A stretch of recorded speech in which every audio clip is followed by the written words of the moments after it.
అలాగునే మన ముందు ఉన్నటువంటి అనేక మంది దైవజనులు, దైవ సేవకుల, ప్రవక్తలు ఎన్నో హింసలు, ఎన్నో రోగములు, మరణకరమైన వ్యాధులను అనుభవించి చచ్చిపోయారండి.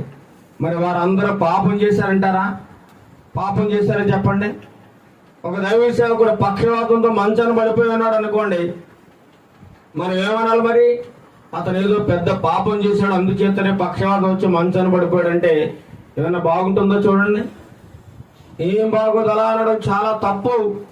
అలా అనకూడదు కూడా. మనమేదో నీతిమంతుల్లాగా ఎదుటి వారిని నిందించి, ఎదుటి వారిని అవమానకరంగా మాట్లాడే మాటలు మనం ఎన్నడూ మాట్లాడకూడదండి, ఎన్నడూ మాట్లాడకూడదు. అందుకే ప్రభువారు అంటున్నారు, దేవుని మందిరంలో వారు బలి అర్పించడానికి వెళ్ళినప్పుడు బలి అర్పించిన తర్వాత వారు కూడా చంపబడ్డారు. వారు బల్ల రక్తంతో వీరి రక్తం కూడా కలిసిపోయింది.